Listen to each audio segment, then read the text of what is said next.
Bucharest's urban fabric stands as a reminder of a tumultuous past. From neoclassical palaces to Soviet-style vanity projects, this is a city of boulevards and villages in need of regeneration. The Romanian capital must deal with its historic buildings to achieve sufficient density, efficiency, and quality of life of a modern European metropolis. Ștefan Ghenciulescu has researched urban regeneration and public space in southeastern Europe for the past 3 decades. Constructing anew should be not the first option, as it is now, but maybe the last. And then the second thing would be to look at heritage in a broader way, because you have, of course, the listed heritage, the most precious buildings. But then you have other categories. You have nice buildings and nice spaces which are not listed but are still valuable. And then you get the third category. I would call them maybe Cinderellas. They don't look beautiful but have a certain value.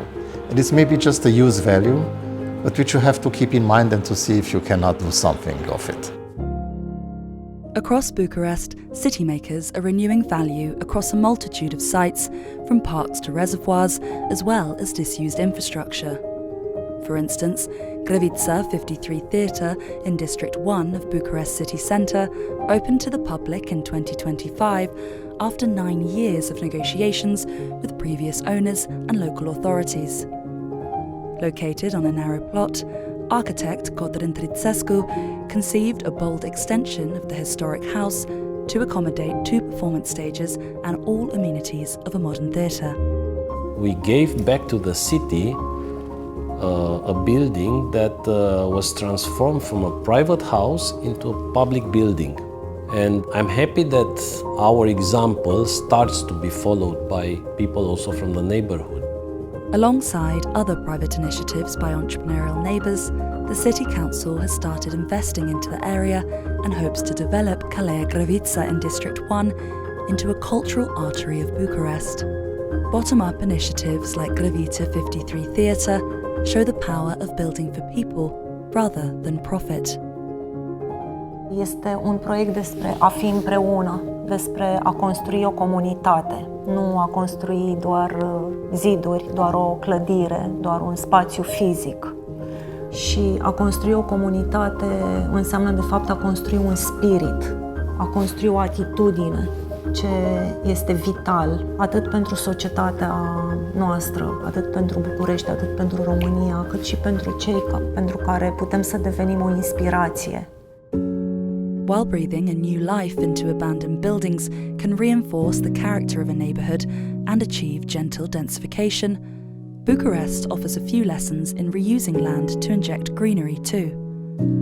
Curiously, its best-known rewilding example was born out of neglect. The sprawling Vacarești Park on the outskirts of the city was originally the site of a monastery surrounded by vineyards and fruit trees. But in 1988, the area was bulldozed by the communist regime with a plan to create a grand lake, which was never completed. After decades of abandonment, nature reclaimed the area, and in 2016, it became a protected natural park that locals favour for its rugged charm, teeming with wildlife. Upstream the Dumbovița River, the Council of District 6 has chosen a more proactive approach. It's currently building a linear park on the site of a disused railway line and reinventing the site of Lacul Morii reservoir. We have no more space.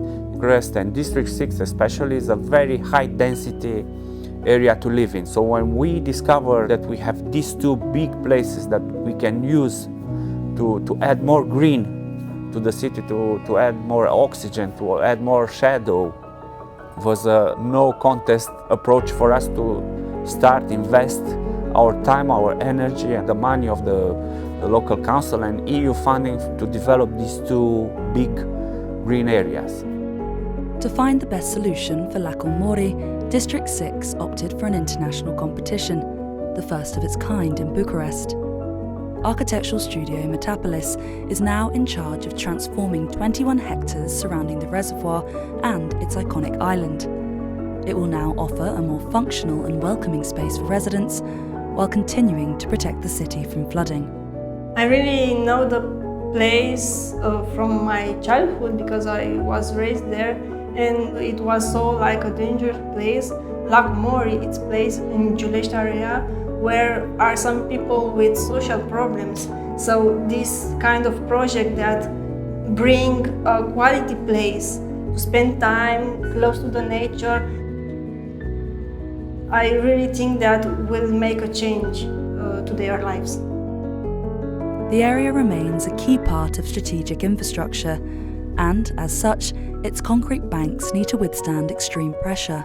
Metapolis has softened the structure with floating islands that offer refuge to wildlife, added safer access to water for swimmers, and a multitude of alleyways punctuated with shelters for cyclists and pedestrians.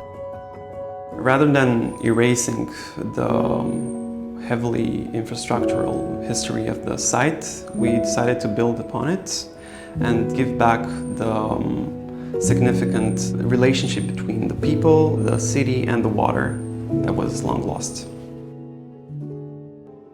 Bucharest shows that adaptive reuse can take on many forms, from highlighting the value of built heritage to injecting social life and making ecosystems thrive. While city authorities are in a unique position to set in motion large-scale projects that benefit many, grassroots initiatives can have an enormous ripple effect too. Traditionally, we have a very good experience about bricolage. Do it yourself, coming sometimes with crazy ideas because you're obliged not to obey the normal system. And I would really advocate for something that I call responsible bricolage, which would be still bricolage, but maybe done a little bit more coherently, a little bit more together, and with some sense of purpose behind it that goes beyond the immediate individual interest.